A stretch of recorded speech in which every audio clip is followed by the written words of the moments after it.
Hola, ¿cómo están? Buenas noches y bienvenidos a Día D.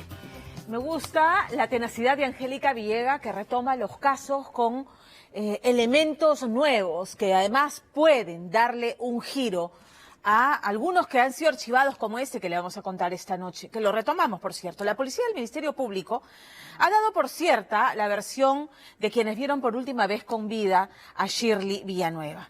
Lo que dijeron es que esa noche en la playa de Marbella los alcanza una ola que la arrastra a ella y se la lleva, y el mar nunca devolvió su cuerpo a la orilla, y de esto hace 5 años. Sin embargo, su mamá, luego de la reconstrucción del crimen, luego de haber hecho el análisis de las versiones contradictorias de los 3 amigos que estuvieron con ella esa noche en la playa, asegura que, y además de las pruebas que le digo Angélica Villegas exhibe esta noche, ella está segura de que su hija no estuvo nunca en esa playa.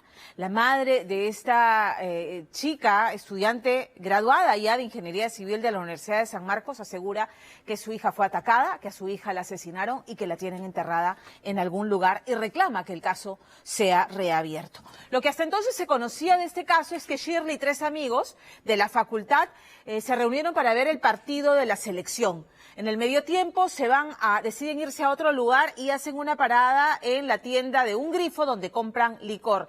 Y ahí está una de las piezas que exhibe esta noche Angélica Villegas, el video que registra las últimas imágenes de Shirley con vida, porque luego lo que ocurre es lo que sabemos, la playa y que ella murió ahogada. Los chicos dicen que en estado de shock huyen del lugar llevándose las pertenencias, pero no avisan a nadie, ni a la policía, ni a su madre, sino hasta el día siguiente, que ella, insistiendo por saber a su hija, los chicos terminan diciéndole unos de ellos, sí, ella se murió ahogada. Entonces, Día D, como les digo, ha accedido no solamente a este video, sino también que ha analizado los testimonios de estos chicos, que como les dije, son contradictorios, y ya con eso uno puede, y con la reconstrucción, uno puede meridianamente tener claro que la bajada que ellos dicen usaron para acceder a la playa es prácticamente imposible, porque es muy difícil, menos aún habiendo bebido licor. Pero además, Angélica Villegas esta noche les muestra esta conversación de WhatsApp, este grupo creado por uno de los 3 amigos al día siguiente de los hechos, exprofesamente para coordinar una coartada que los blinde. Con todos estos elementos, esta madre desesperada, lo que le pide al Ministerio Público, que ha archivado 2 veces el caso, es que lo reabra. Y el Poder Judicial se ha mostrado dispuesto a escuchar estos argumentos y estas nuevas pruebas, o sea que las posibilidades están abiertas. Vea el reportaje, Angélica Villegas. Es el 23 de marzo del 2017 y todo el país está concentrado viendo el partido Perú-Venezuela, mientras que en el entretiempo, este video hecho público por primera vez muestra la cámara de seguridad de un solitario grifo cercano al mar que capta a la ingeniera Shirley Villanueva con sus 3 mejores amigos. El grupo se dirige al minimarket para comprar piqueos y licor, pero será el último registro en vida de la joven, quien horas después será reportada por sus compañeros como mortalmente desaparecida en la playa Marbella. El mar bota 8 días, 1 mes, 3 meses, pero han pasado 5 años y nunca apareció el cuerpo de mi hija porque no está en el mar. Mi hija no se ahogó, a mi hija la mataron. Ellos, los 3 compañeros.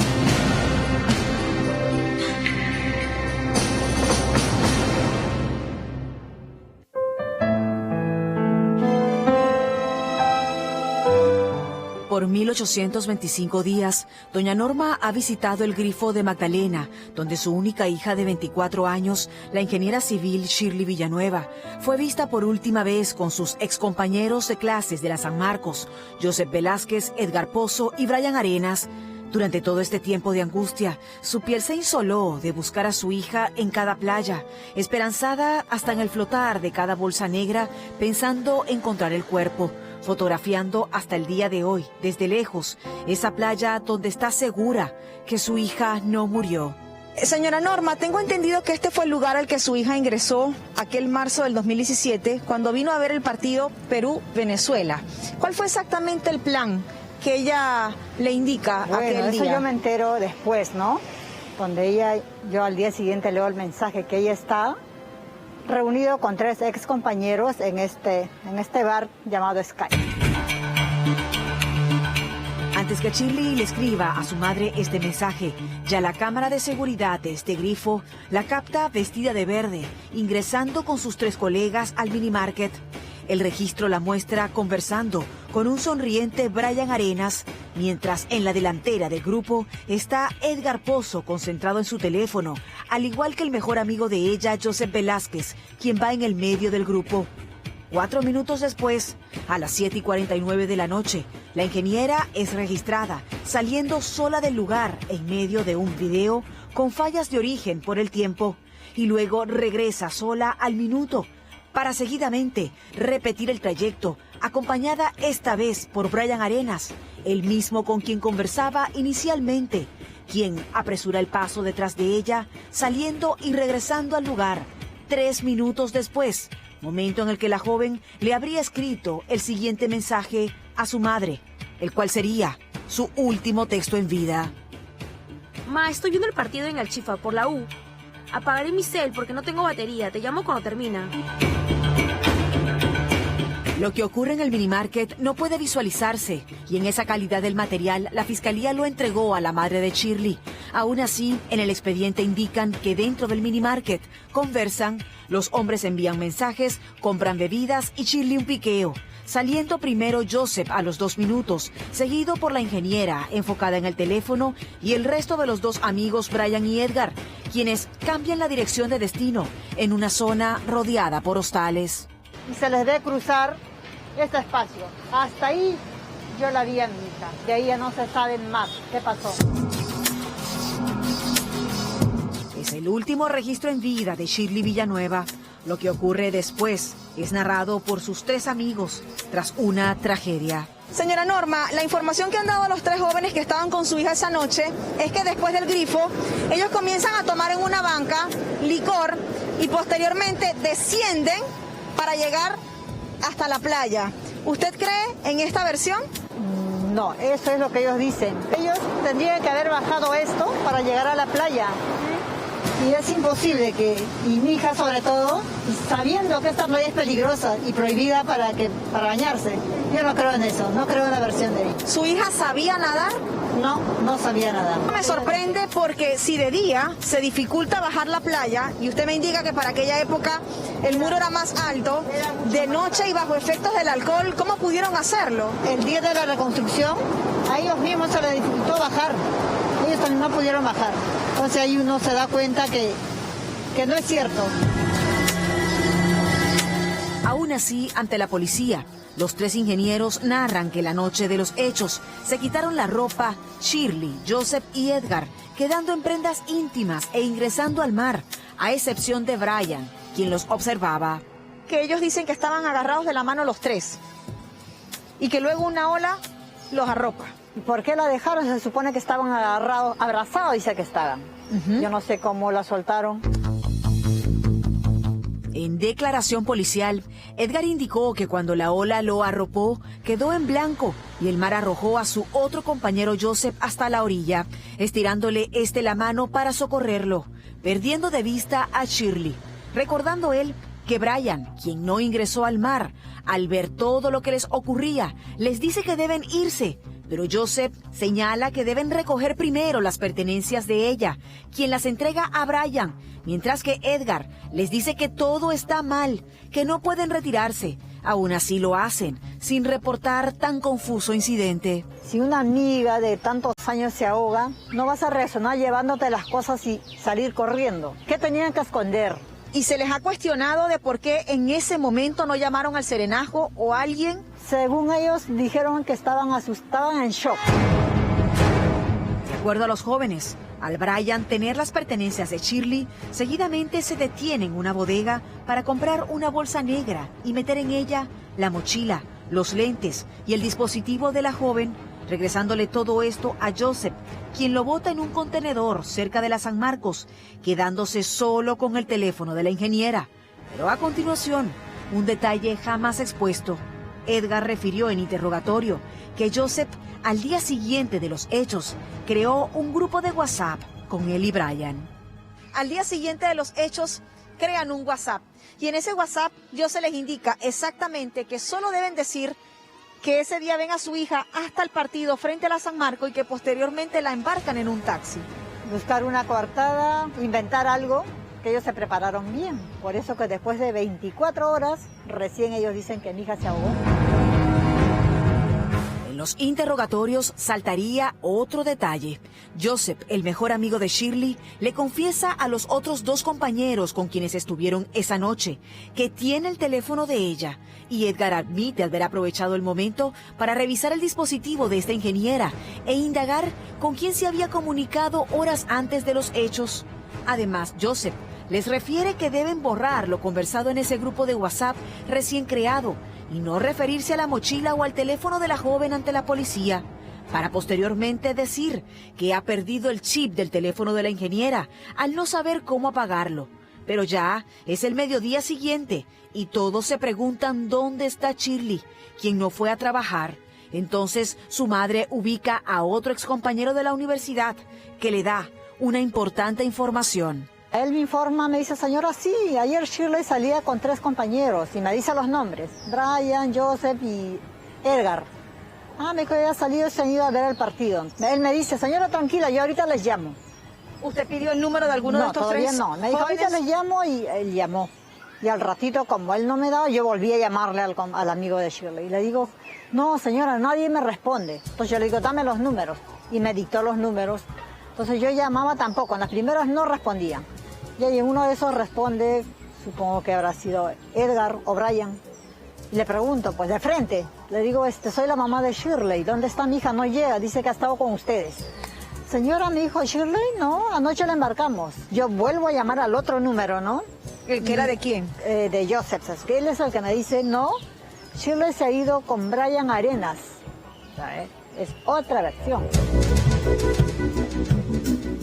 La madre de Shirley refiere que en la comisaría de Magdalena un policía se conmovió de verla tan mal, pidiéndole el número de los 3 amigos de su hija.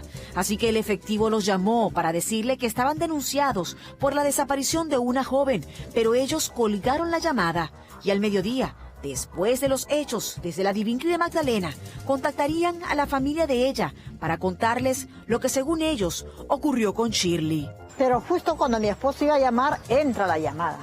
Llaman, ¿no? Y era Brian. Le voy a decir la verdad, señor Villanueva. Ayer, después que terminó el partido, bajamos a la playa y su hija se ahogó. Eso fue todo lo que dijo. Su hija se ahogó. Mi esposo gritó, pues tiró el celular y empezó a gritar. Los 2 empezamos a gritar, no puede ser, no puede ser. ¿Y cómo los nota ya una vez que puede verlos en persona? Yo subí, estaba Joseph sentado ahí. Yo me acerqué, pues. Dije, Joseph, ¿dónde está mi hija? Dime la verdad, ¿dónde está? Sentado con su abogado y con su papá, si no recuerdo bien. Y nada, no me respondía nada. ¿Se ahogó Shirley en esa playa? El policía que patrullaba la zona aquella noche referiría ante la fiscalía que jamás vio a los jóvenes reunidos en el horario que estos referían. Y según el análisis de los médicos forenses, es improbable que un cuerpo en el mar no aparezca nunca. Cuando va a generarse o se genera un ahogamiento, se indica que con certeza el mar va a devolver siempre al cuerpo. Cuando existe una muerte, va a generarse descomposición bacteriana del cadáver. Y estos gases van a hacer que un cuerpo que esté sumergido en el mar se eleve, se desplace. Y estamos hablando, por ejemplo, de que en verano tenemos de que puede estar aproximadamente de 5 a 8 horas puede aparecer, y en invierno de 3 a 5 días. El último jueves iríamos a buscar a los 3 hombres que la vieron por última vez, comenzando por Edgar, cuyo número nos facilitó su familia, quien nos dijo que no estaba en Lima. Y ante nuestra llamada, este joven se perturbó. Buenas tardes. Te llama Angélica Villegas, soy periodista del programa Día D. Tu número me lo dio tu hermano. Justo te estoy llamando porque se está pidiendo que se reabra la desaparición de Shirley Villanueva y quisiéramos conversar contigo por la denuncia que hace la familia, ¿no? Ok, sí, bueno, yo tengo el día. ¿Perdón? Este es el número. ¿Perdón? ¿Qué dijo? Luego iríamos a la casa de Joseph, pero su madre nos indicó que estaba trabajando y se negó a facilitarnos su número. Me interesa conversar con su hijo por lo delicado del asunto, ¿no? Y en vista que hay un compañero del que habla de un grupo de WhatsApp que su hijo creó tras los hechos para acordar qué decía ante la policía, y me parece que hay elementos que es importante que él nos aclare, ¿no? Ok, señorita, cualquier cosa, yo me comunico con usted. ¿Y cómo? ¿No le he dado mi número? ¿Aló? Aunque este caso fue inicialmente archivado 2 veces por la primera Fiscalía Provincial de Magdalena y luego por la Fiscalía Superior de Lima, quienes descartaban feminicidio o abuso sexual, señalando que sin cuerpo no es posible determinar un delito, para los abogados penalistas, esta es una decisión ilógica. No se necesita un cuerpo para poder establecer la configuración de un homicidio. Lo que se va a requerir es la presencia de un cúmulo de indicios que puedan acreditar que el hecho se ha producido y que evidentemente cuando se trata de crímenes como esos, son crímenes altamente pasionales, pues también las reacciones posteriores buscan tratar de borrar todas las huellas de ese delito. La Fiscalía no explica suficientemente por qué opta por dar por ciertas las declaraciones de los implicados, ¿no? A pesar de que de las pericias psicológicas que se les ha hecho, ¿no? Se señala claramente que sus declaraciones son poco consistentes, ¿no? Y que hay también rasgos de desapego con respecto a Shirley, ¿no? Que no hay una sensación más bien de tristeza, dolor que se esperaría de alguien que realmente es amiga de una persona que ha desaparecido o que ha muerto en circunstancias de ahogamiento, ¿no? 5 años han transcurrido de una extraña desaparición con el peor de los pronósticos. 3 hombres continúan en libertad y en 10 días la defensa de Shirley tendrá respuesta del juzgado sobre su petición de reabrir el caso y que se investigue de nuevo un hecho donde nunca deslacraron los teléfonos de la víctima y los denunciados. Renuentes a detallar lo ocurrido aquella noche hasta el día de hoy, ¿es que acaso tampoco se conocerá qué ocurrió verdaderamente con Shirley Villanueva?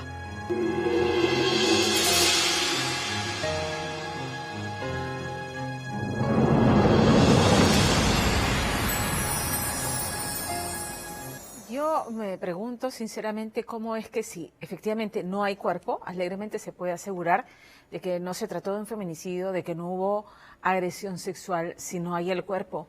Sin embargo, del otro lado, como dicen los abogados, hay elementos suficientes que colocan los reflectores y una mirada de sospecha sobre los amigos. Para empezar, no haber inmediatamente dado cuenta a la policía de que su amiga había sido arrastrada por el mar, para inmediatamente desplegar un operativo de búsqueda apenas la luz del día lo permitiera y tratar de encontrar el cuerpo. Extraño que ciertamente todo lo que el mar se lleva termina varándolo. Y el cuerpo de esta chica nunca apareció. Entonces, sí nosotros consideramos, en virtud de la investigación de Angélica y los elementos que nos ha mostrado, que amerita que el caso vuelva a reabrirse y ojalá que tengan a bien hacerlo. Angélica, con tenacidad, como dije, siguió el caso de Solciret Rodríguez, esta activista por los derechos de la mujer que también estuvo desaparecida, y hay que decirlo, no sin orgullo, que la insistencia de Angélica de poner el caso en pantalla muchas veces reactivó, de algún modo sirvió como presión en las autoridades para que no abandonaran el caso, para continuaran, le daban nuevos bríos y finalmente tenemos que en el caso de Solciret ya hay personas presas y otras que siguen siendo investigadas por complicidad en el asesinato y descuartizamiento de esta mujer. Entonces, en este caso, Angélica tiene este presentimiento, esta convicción de que aquí hay elementos que no se han investigado suficientemente y aquí está una primera entrega. Con seguridad va a insistir en el caso hasta obtener otro tipo de resultados, porque eso es lo que hacemos aquí en Día D. Nosotros no soltamos nuestros casos. Hablemos de la delincuencia ahora, hablemos de la delincuencia que en todas sus formas nos tiene literalmente arrinconados y a su merced, ¿no? La facilidad con la que hoy día se puede acabar con la vida de una persona contratando un sicario, porque ya el sicariato ha dejado de ser este fenómeno que se le atribuía solamente al crimen organizado. Ahora cualquiera puede contratar un sicario para asuntos domésticos y deshacerte de esa persona que te incomoda. Además, también es el pan de cada día y lo reportamos a diario en los noticieros, cómo es que literalmente por un celular te matan. pero también te matan, y esa es la consigna fría y contundente de los Bravos del Sur. Matar a las víctimas que se opongan al robo de sus vehículos, porque a eso se dedica esta organización criminal, y están los videos de cómo actúan de un modo escalofriante, frío, sin misericordia. Esta organización criminal dedicada, como les decía, al robo de vehículos, a la extorsión y a la venta de autopartes en el mercado negro, finalmente ha caído. Y hay que felicitar a la policía porque hicieron un seguimiento muy paciente de sus miembros hasta reunir videovigilancia, ¿no? Hasta reunir elementos suficientes para demostrar que se trataba de una organización criminal. Y van a ver cómo en videos, ¿no? A plena luz del día, miembros de esta banda desmantelaban vehículos, embalaban las autopartes en la vía pública para mandarlas al interior del país y venderlas. Luego, con estos elementos, siguieron además al cabecilla de la banda, alias Shaggy, Carlos Esteban Inostroza Ágreda. Y entonces pudieron establecer cómo se establecían todas las directivas, porque consiguieron también levantar el secreto de las comunicaciones de esta organización criminal. Entonces, hacen el seguimiento y tienen, los talleres, las cocheras donde enfriaban los coches robados, ¿no es cierto? Los robaban y no los ponían en circulación, ¿no? Los dejaban en algunas cocheras, en algunos lugares, hasta que finalmente eran enviados a los talleres para desmontarlos y luego venderlos en el mercado negro de San Jacinto. Y con el levantamiento del secreto de las comunicaciones, tienen todos los elementos de cómo es que se disponían las órdenes y cómo desde el penal de Lurigancho extorsionaban a sus víctimas, a las que finalmente no cedían a las presiones. Los autos eran desmantelados y si no, finalmente los usaban para alquilárselos a otras bandas delictivas. Un organigrama de 13 personas por lo menos, todas capturadas en un mega operativo que Lorena Ormeño les cuenta esta noche con videos exclusivos. ¡Arriba, arriba, arriba, arriba!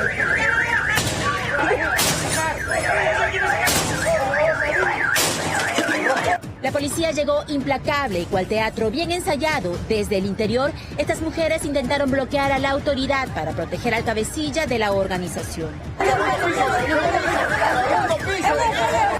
Gritaron y hasta se tiraron al piso. Aún así, alias Shaggy fue detenido.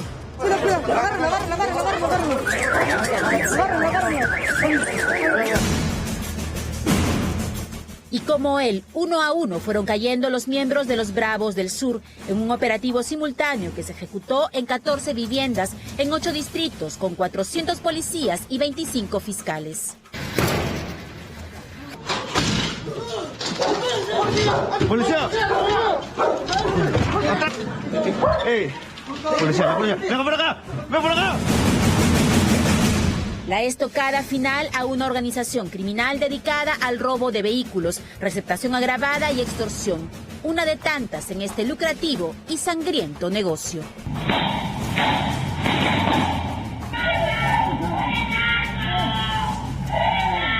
De frente nos vinieron a apuntar con el arma. Pero ¿cómo lograron desbaratar pieza por pieza a esta mafia? Habían más de 39 denuncias. No, pero esta organización tiene más de 50 robos.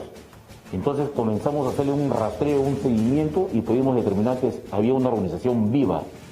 Una placa de identificador asignada como marca Nissan, -2330 0 Francia 42 0 Argentina.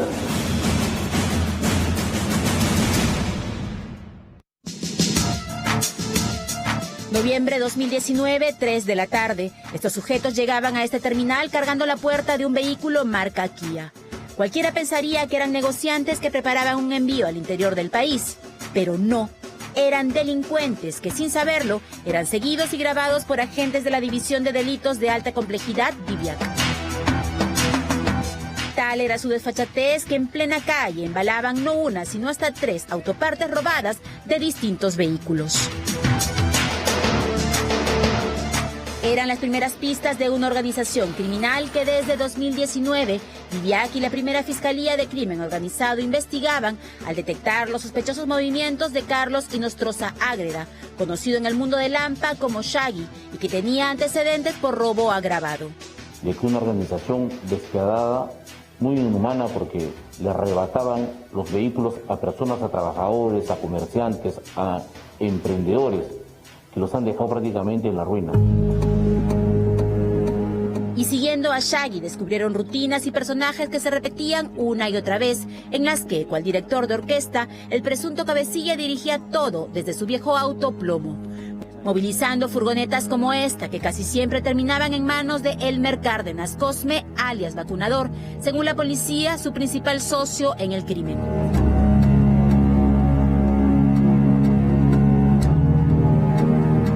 Vacunador era el dueño de este taller en Huachipa, donde a toda hora ingresaban vehículos que nunca más volvían a salir y que luego verificaban habían sido denunciados como robados.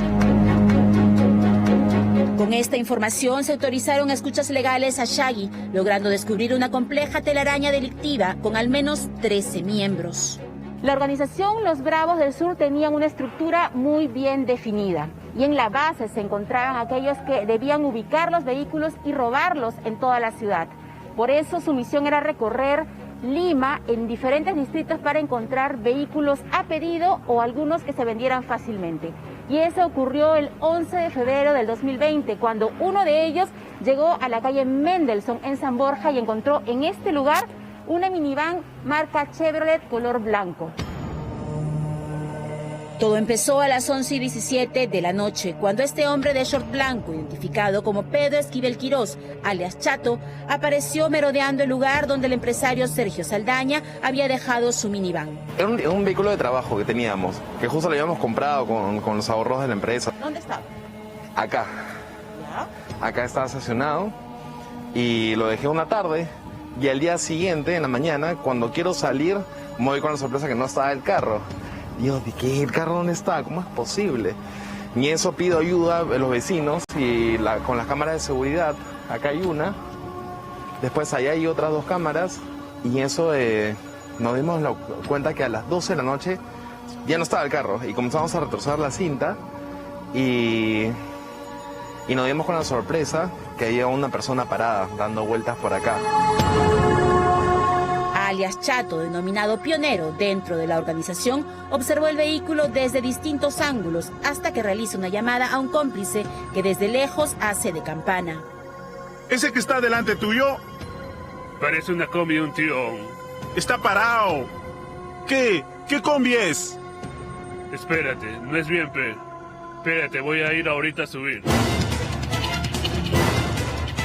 Chato se acerca a la minivan y ya en la puerta del piloto, en 5 segundos rompe la chapa. Pero no sube. Se aleja hasta verificar que ninguna alarma se haya activado. Viene, como que chequea que no hay gente, ¿no? O sea, con toda la paciencia del mundo. Toda la paciencia del mundo. Y después viene en una, agarra, se mete y se va a toda velocidad. El empresario vio cómo se llevaban su minivan valorizada en $8,000, pero no fue todo. Comenzó la extorsión. Me llamaron el día siguiente. Hola, ¿qué tal? Hola, sí, ¿quién habla? Hola, ¿cómo estás? Mira, soy acá, soy un primo, no sé de quién. Estoy acá, mira, me han dado tu carro y en verdad yo te lo quiero devolver. Te quiero devolver tu carro. Bueno. Yo sé que tú eres buena gente, ¿no? Pensaba en mi mente. Y me decía, sí, yo te quiero devolver tu carro, mira cómo podemos hacer, no me quiero afectar, lo que pasa es que mi primo necesitaba plata, se lo tuvo que llevar. Y yo como que decía, no, sabes que no quiero hablar con ustedes, o sea, no quiero negociar con ustedes, en verdad, no sabía quiénes eran. ¿Cuánto te pedían? Me pedían más o menos como 4,000 soles. ¿Para devolverte tu propio carro? Mi propio carro. Y todo el rato me estaban llamando, insistiendo, diciendo, ¿quieres negociar? ¿Cómo hacemos? Nos encontramos en San Jacinto, si deseas. Justo hablé con un policía y le conté lo que estaba pasando. Me decía, pucha, ten cuidado, porque ya ha pasado eso, un hurto con otra persona, y lo citaron a San Jacinto, que llevó 2,000 soles. Y al final lo pasaron de un lugar a otro lugar, y al final le quitaron la plata, y al pata, o sea, no le dieron nada. Extorsionado para comprar a los zampones su vehículo. Y esto lo confirmó el propio Chato cuando otro delincuente lo llama buscando el pedido de un cliente, un automóvil de la misma marca pero de otro modelo. Aló, un Avio rojo de Santa Anita. ¿Qué Avio rojo? Estoy buscando un rojo de Santa Anita. No, yo tengo un Chevrolet 300, N300. Ah, ¿de dónde viene? De San Borja. Le he llamado ahorita. El pata me ha contestado. He hablado, pero le he pedido un monto, pero no me contesta. Ya chambéalo, pe. Si vienes me pasas la voz. Y si su chamba como amable extorsionador no funcionaba, la organización tenía un profesional. Eddie Cornejo León, alias Cumpa, un recluso del penal del Lurigancho, con llamadas ilimitadas. Comenzaban ellos a hacerle seguimiento, reglaje a vehículos de determinadas marcas, como la Toyota, Hilux, Nissan, entre distintas marcas. Los robaban con 3 finalidades, para 3 escenarios. El primero, para extorsionar a las víctimas pidiéndoles un cupo, donde las víctimas entraban en un estado de desesperación porque les robaban su herramienta y encima que tenían que pagarle a los ladrones. El otro escenario es que si no pagabas, te desmantelaban el vehículo. Y en ese proceso de desmantelar los vehículos, que tenían gente experta, conocedora de cómo poder sacar las piezas más importantes de vehículos, y ya tenían un mercado negro que era en San Jacinto. Y el otro escenario también que hemos podido determinar es que esta organización alquilaba o prestaba estos vehículos robados a otras organizaciones para que cometan otros ilícitos. O sea, no tenían pierde. Los pioneros ponían a dormir los vehículos en centros comerciales o calles desiertas hasta desactivar su GPS, y si no funcionaba la extorsión, entraban los desmanteladores, los vendedores y los receptadores, desarmando vehículos de $15,000 o hasta $40,000 para rematar sus partes. Oye, Jimmy, tengo 2 puertas de Kia, 2 700 pitas. ¿Cuánto? 8 ferritos, fe. Sí, huevón, ya véndelo al cliente. ¿Ah? Véndele al cliente. Ya, ¿cuánto vas a dar? A la firme te daré 4 ferros, peón. ¿Por las 2 puertas? ¿Y cuánto piensas que lo vas a vender tú, huevón? Oh, dame chambita, pe, Jimmy, no seas abusivo. En 2 días los vehículos eran desarmados en cocheras de la organización, en Huachipa, Chorrillos y en los cerros de Jicamarca. Y desde allí, miembros de menor rango llevaban las piezas más pequeñas al mercado negro de San Jacinto, La Victoria, mientras las más grandes eran negociadas por Shaggy y su socio, el vacunador.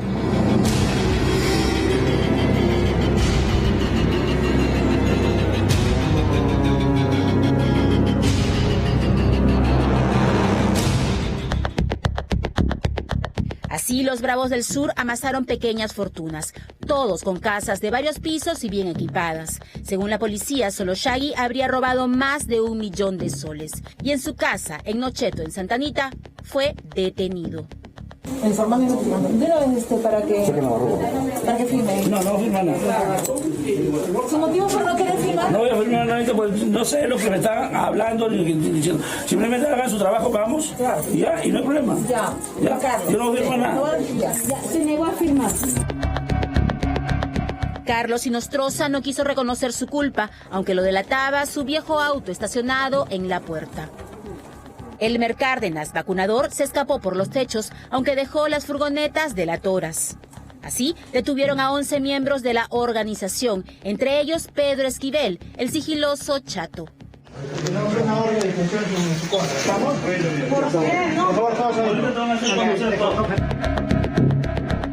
Se halló gran cantidad de brevetes, 50,000 soles en efectivo, así como placas de los vehículos robados, además de decenas de autopartes cuyas placas y números de serie estaban por ser borradas, mientras otras ya estaban embaladas para venderlas a ese otro lado de este sangriento negocio, los compradores. Ya no estén comprando, ¿no? Cosas de lugares que saben que son robadas las cosas, de repente un poco más baratas, todo eso, pero al final abren un mercado de robo de carros. No es bueno, ¿no? Porque al final perjudicas a la persona que trabaja honradamente, que paga sus impuestos, todo, y al final para que venga otra persona te roba y lo venda 10 veces más barato, pues tampoco no es justo eso, pues, ¿no?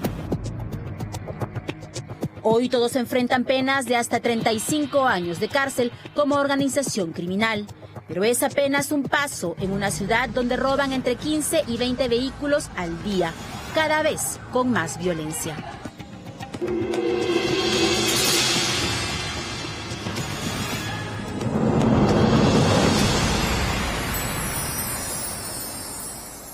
supuesto que aplaudimos, como lo dije al presentar la nota, el trabajo de la DIVIAC, que es la división de la policía dedicada a la investigación de crímenes de alta complejidad. Lo aplaudimos porque, como hemos dicho, nos sentimos francamente arrinconados por la delincuencia común, aunque esta es una organización criminal. Como es una organización criminal, también los dinámicos del centro, una organización criminal, ¿no?, con una fachada de partido político enquistada en un gobierno regional para levantar fondos ilícitos, una organización criminal liderada presuntamente por un político condenado por corrupción y que está muy cerca al entorno presidencial, que maneja además parte de la bancada oficialista. Hablamos de Vladimir Cerrón. Enhorabuena que también la DIVIAC haya capturado al número 2 de esta organización, según el Ministerio Público, Arturo Cárdenas Tobar, alias Pinturita, brazo derecho de Vladimir Cerrón durante toda la campaña electoral y en esta presunta organización criminal. La exhortación aquí es que sigan con ese trabajo tenaz, no solamente con la delincuencia común y que forman bandas organizadas, sino también la delincuencia de cuello y corbata, la delincuencia que se enquista en el aparato político para levantarse en peso el dinero que aportamos todos los peruanos que pagamos nuestros impuestos. A eso también se dedica la DIVIAC y le pedimos de verdad que es una exhortación y una necesidad que el general Moreno también se dedique, no pierda fuerza, que le dé impulso a la investigación de estas organizaciones criminales. Dicho esto, hablemos del sobrino del presidente Pedro Castillo. Los sobrinos están en aprietos, siguen prófugos, Fray Vázquez y Gianmarco Castillo, ¿verdad? Pero Fray Vázquez, desde la clandestinidad, tuvo, por decirlo menos, la desfachatez de conectarse virtualmente prófugo, ¿no? Él está a buen recaudo, dice, en la audiencia virtual que se realizó la semana que acaba de pasar, en la que se pedía la prisión preventiva en su contra, que se le ha pedido 36 meses de prisión preventiva. Y se conectó virtualmente para reclamarse un perseguido político y mediático, dice él, ¿no? La prensa mala, que le da total crédito a la versión de Karelim López sobre estas reuniones que dice, él niega, ¿no?, con Samir Villaverde, el empresario que le alquilaba los vehículos, con otros empresarios y funcionarios del Ministerio Público buscando favorecerlos con obras a cambio de coimas. No, dice no, de hecho, dijo, yo reto aquí a que salga un funcionario que diga que se ha reunido conmigo. Bueno, ha pasado que se ha capturado en el Cusco a alguien que también había pasado a la clandestinidad, Alcides Villafuerte, que fue el gerente de Provías descentralizado. A raíz de esta captura y de otras, han surgido colaboradores eficaces. Y Richard Apolo esta noche ha accedido a los detalles que ha dado un colaborador eficaz. Señor Vázquez, no es Karelim López, es otro colaborador eficaz, el que corrobora meridianamente las declaraciones que ha hecho ya Karelim López sobre sus reuniones con Samir Villaverde, cómo es que recomendaban empresarios, cómo es que se reunían con funcionarios del Ministerio de Transportes y Comunicaciones y se coordinaba, ¿no es cierto?, cómo favorecerlos con obras y hasta las presuntas coimas que se habrían pagado por ellas. La situación está tan complicada, imagínense ustedes, que Samir Villaverde, que también lo niega todo el empresario, incluso estaría evaluando la posibilidad de acogerse a la colaboración eficaz. Así de complicadas están las cosas. Richard Apolo. La captura días atrás de Alcides Villafuerte, Vizcarra, en el Cusco, resultaba para la Fiscalía muy importante. No en vano, Villafuerte había sido colocado en la lista de los más buscados, ofreciendo 30.000 soles por su paradero. Y es que el cargo de gerente de Provías descentralizado que ocupó este personaje meses atrás, lo habría convertido en plena licitación del puente Tarata en hombre clave para el supuesto direccionamiento de dicha obra en la región San Martín. Una obra por casi 233 millones de soles, donde muchos personajes, algunos de ellos hoy en prisión preventiva y otros en fuga, habrían tejido, según el Ministerio Público, toda una mafia buscando no solo designar al parecer funcionarios a la medida, sino ofrecer obras en el Ministerio de Transportes y Comunicaciones. La captura de Villafuerte resulta vital teniendo en cuenta que el exgerente de Provías ha sido mencionado por un colaborador eficaz, el cual le habría confirmado a la fiscalía no solo lo dicho por Carilín López respecto a las coimas pagadas por la obra Puente Tarata, sino además el colaborador señala a Villafuerte como aquel que, entre otras cosas, habría a cambio del 0.5% de la obra, es decir, poco más de 1 millón de soles, decidido, en su momento, a ampliar la fecha de presentación de propuestas para que el consorcio Puente Tarata 3, posterior ganador, pueda lograr participar de la licitación. Se desprende de la colaboración que es alguien que está dentro de Provías Descentralizado, un funcionario del Ministerio de Transportes y Comunicaciones. Si es 0.5 solo por la prórroga, estamos hablando del porcentaje por la buena pro, que por lo general está bordeando del 3 al 5%. La versión de un colaborador no se puede probar tan solo con la versión del otro. Tiene que haber algo material. Ahí hay un usuario. Para que se identifique, por favor. Buenos días, mi nombre es Fray Vázquez Castillo. Identificado con un número de DNI 4640-4192. Señor magistrado, me presento a usted con la finalidad de esclarecer dichos argumentos por la señora fiscal. Desde la clandestinidad por encontrarse prófugo de la justicia, Fray Vázquez Castillo negaba días atrás a través de una videollamada y en plena audiencia, donde se decidiría si pasaba o no los próximos 36 meses en prisión preventiva, tener algo que ver con sobornos y coimas ligadas al direccionamiento de obras. Sin embargo, el nuevo colaborador eficaz con el que recientemente cuenta la Fiscalía habría corroborado la hipótesis que tenía el Ministerio Público sobre el papel que habrían jugado tanto Fray Vázquez como su primo Gianmarco Castillo, sobrinos del presidente Pedro Castillo, en la presunta organización criminal enquistada al parecer en el Ministerio de Transportes y Comunicaciones. Y es que el colaborador eficaz habría brindado detalles sobre reuniones de los sobrinísimos con funcionarios del Ministerio de Transportes y Comunicaciones, como el capturado en el Cusco y exgerente de obras de Provías Descentralizado, Alcides Villafuerte Vizcarra. Señor magistrado, no conozco a ningún funcionario del Ministerio de Transportes y Comunicaciones. En todo caso, que salga, reto a que salga un funcionario y lo diga. Lo diga para que se ha reunido conmigo. No conozco a ningún empresario. Tampoco, señor magistrado. Igual que mi primo Gianmarco, somos parte de una persecución mediática y política. Lo que él dice es, hay persecución política porque persiguen a mi tío y por llegar a mi tío me persiguen a mí. Para empezar, que eso no es una persecución política. O sea, y en realidad acá no estamos ante una persecución política. ¿Quién maneja el Poder Judicial? ¿Quién maneja a la Fiscalía? No hay manejo de Poder Judicial ni manejo de Fiscalía, ¿no? Lo que hay son determinadas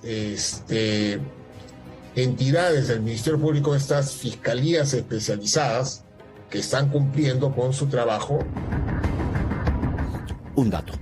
Cuando semanas atrás, la Fiscalía, junto a la policía, allanó 11 viviendas, entre ellas la de los sobrinos del presidente, buscando detenerlos preliminarmente.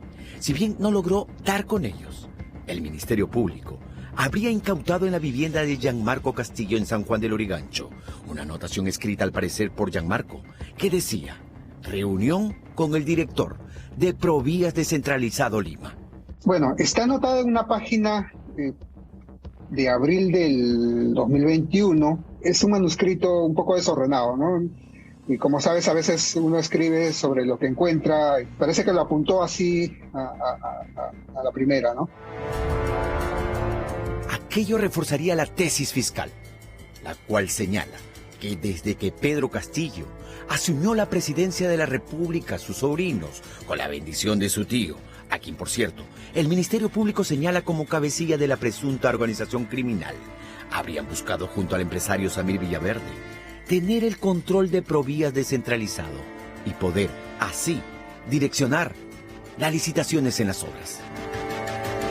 La hipótesis fiscal tomaría fuerza, dicen, teniendo en cuenta que cuando la policía detuvo en el Cusco al exgerente de obras de Provías Descentralizado, Alcides Villafuerte, en su vivienda se había encontrado en una de sus agendas una anotación en la que el exfuncionario de Provías descentralizado, a cargo de la licitación del puente Tarata, habría escrito: existe presión del presidente, ministro, refiriéndose al parecer a las presiones que el presidente Pedro Castillo y el exministro de Transportes y Comunicaciones, Juan Silva, habrían ejercido en el MTC a través de los sobrinos del mandatario y del empresario Samir Villaverde.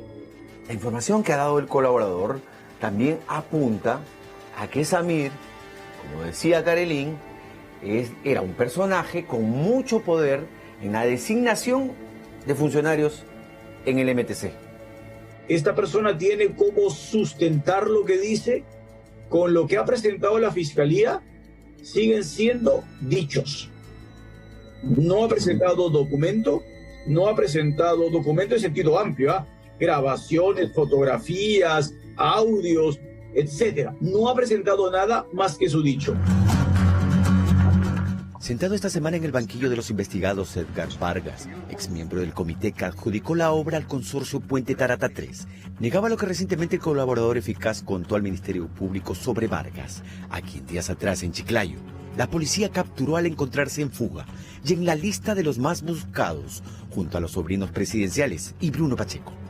El Ministerio Público indica que un colaborador ha manifestado que un funcionario de la entidad, tomando mi nombre, habría realizado acuerdos dolosos con otras personas para interferir en el comité. Señores, yo soy una persona con valores, rechazo todo tipo de corrupción. Si alguien dice que yo esté metido en un acto de corrupción o que he hecho acciones ilegales, que me lo diga a mi cara, señor. Y es que el nombre de Edgar Vargas es mencionado por el colaborador eficaz cuando éste narró al Ministerio Público algo sobre Luis Pasapera, quien, por cierto, en su momento fue mencionado por Karelin López como aquel que recibió, por parte de Samir Villaverde, el ofrecimiento de obras que tenía supuestamente el poder para direccionar y adjudicar al mejor postor.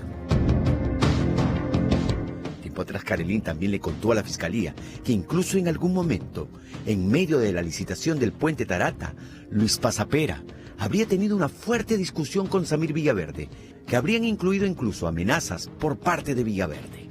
Precisamente, el reciente colaborador eficaz le señaló a la Fiscalía que luego de esa discusión, Luis Pasapera se había comunicado el 22 de octubre del año pasado con el exgerente de Provías descentralizado, Alcides Villafuerte, para decirle no solo que había hecho las paces con Samir Villaverde, sino además para solicitarle que no lo perjudique con la licitación del puente Tarata, pues ya estaba supuestamente todo arreglado con los 3 miembros del comité de licitación, a cambio de un soborno.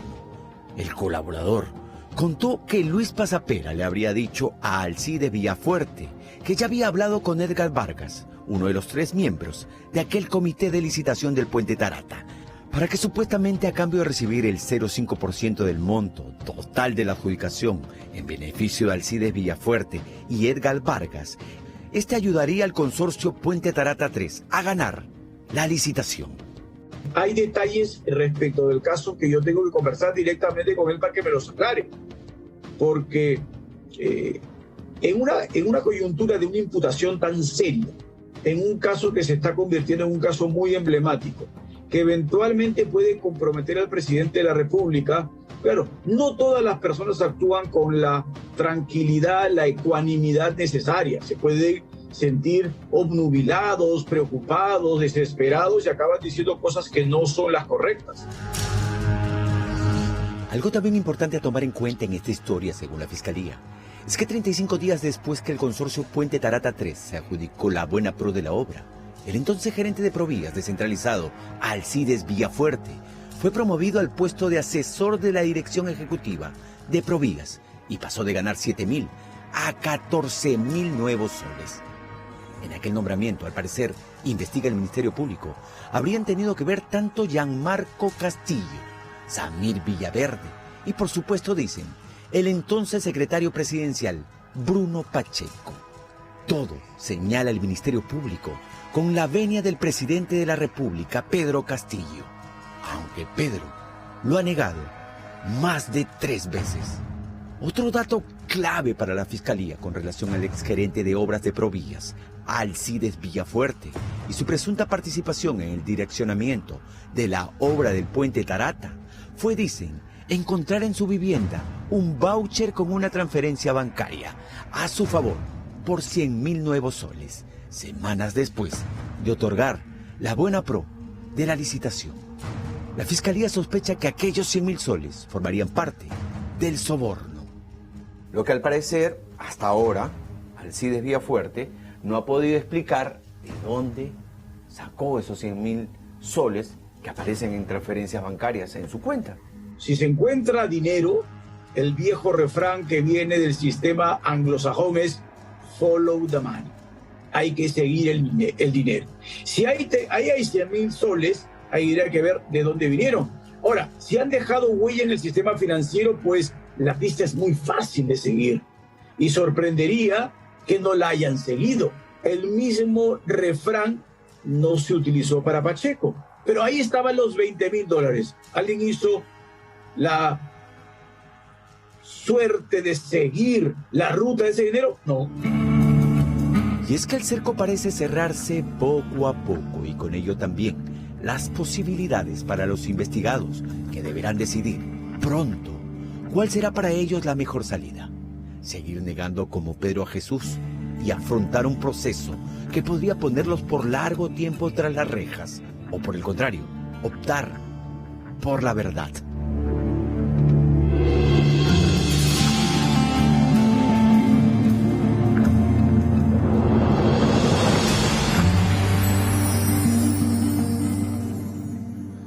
Follow the money, dice el abogado de Samir Villaverde en el caso de la prisión preventiva, ¿no? Para ese extremo del proceso.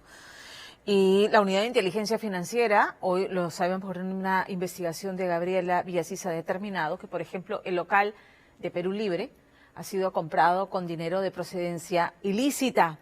Entonces no debemos olvidar que la investigación de los dinámicos del centro lo que busca es demostrar la hipótesis de la Fiscalía de que esta organización criminal se dedicó a levantar fondos ilícitos, follow the money, para financiar la campaña ¿de quién? Del presidente Pedro Castillo.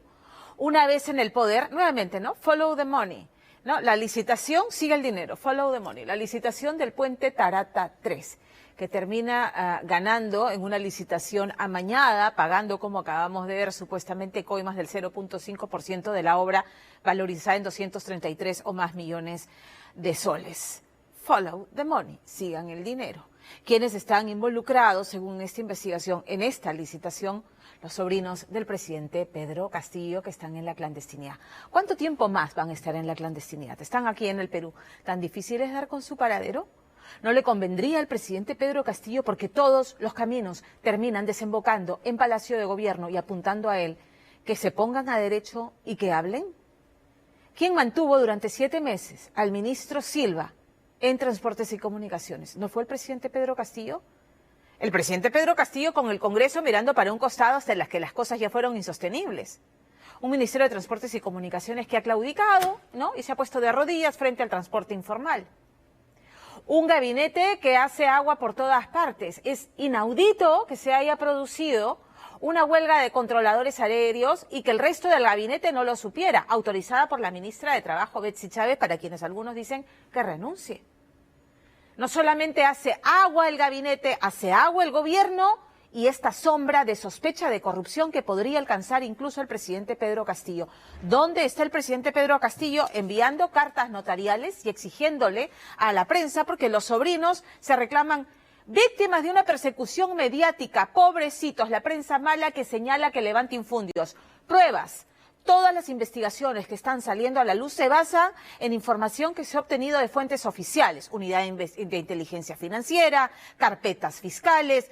La labor de la prensa es investigar, buscar sus fuentes y obtener información sensible de interés público que amerita ser publicada porque precisamente los peruanos tenemos el derecho de estar informados. Pero el presidente Pedro Castillo y sus ministros están empeñados en tener esta relación de fricción y de pechar a la prensa y de incluso acosar a los periodistas que hacen cobertura periodística de sus actividades, y lo dice el comunicado el comunicado que tengo en mis manos de la Sociedad Nacional de Radio y Televisión, que dice que nuevamente está obligada a denunciar hechos que atentan gravemente contra la libertad de expresión y el derecho a la información en el Perú en un contexto de aguda y extendida crisis política originada exclusivamente por el gobierno que en perjuicio directo de todos los peruanos sin excepción. Con fecha 12 de abril del 2022, y pasan a relatar los hechos, el presidente Pedro Castillo dirigió una carta notarial a la directora y conductora del programa Panorama, señora Roxana Cueva Mejía, conminándola a rectificarse sobre un hecho noticioso que, basado en la correspondiente evidencia, lo vincularía a una empresa quien, en sociedad con varias empresas chinas, han ganado contratos millonarios con el actual gobierno. Te quiero hacer un paréntesis aquí porque yo he entrevistado al señor Aguilar, y el señor Aguilar, antes de esta suerte, ¿no?, que le tocó cuando llega Perú Libre y Pedro Castillo al gobierno, empezó a hacer contrataciones millonarias, cuando antes nunca había licitado con el gobierno. Una empresa nuevita que se asocia con otras empresas chinas y empieza a ganar contratos hasta por más de 500 millones de soles. En fin, cierro esta digresión y continúo. El reportaje fue elaborado, dice el comunicado, siguiendo las reglas de los más altos estándares del periodismo de investigación. En el caso del programa no rectificase la información que lo aludió, el señor Pedro Castillo señaló que denunciaría penalmente a la señora Cueva por delito de difamación agravada. Los continuos ataques y el tono confrontacional del presidente y su primer ministro en contra de la prensa independiente, esto se advierte diariamente, no solo ante la negativa sistemática del presidente y sus ministros de brindar declaraciones a la prensa, se observa también en un maltrato físico en contra de nuestros reporteros que únicamente cumplen con realizar su trabajo para brindar información a la ciudadanía. Los cercos policiales y de seguridad son el pretexto para que estos elementos agredan físicamente a quienes nos representan en la obtención de la información. Tercero, los hechos descritos configuran una situación de asedio y ataque directo a la libertad de expresión que nos toca defender con los medios que nos proporciona un Estado de Derecho nacional e internacional. Cuarto, así lo ha expresado el defensor del pueblo en un oficio del 15 de abril dirigido al presidente, en el que señala expresamente que la carta notarial enviada a la directora y conductora del programa Panorama transgrede el artículo 2, inciso 4 de la Constitución, que establece como derechos fundamentales las libertades de información y expresión por cualquier medio de comunicación social sin previa autorización ni censura ni impedimento alguno, así como el artículo 13 de la Convención Americana sobre Derechos Humanos referidos a las libertades de expresión y prensa. Estaremos, dice en el quinto párrafo, estaremos atentos y vigilantes para denunciar los actos de corrupción en que pudiera incurrir cualquier funcionario público, independientemente de su posición, poder que represente o agrupación política a la que pertenezca, y principalmente para defender y proteger la libertad de expresión en el Perú. Suscribimos punto por punto todo lo que dice la Sociedad Nacional de Radio y Televisión.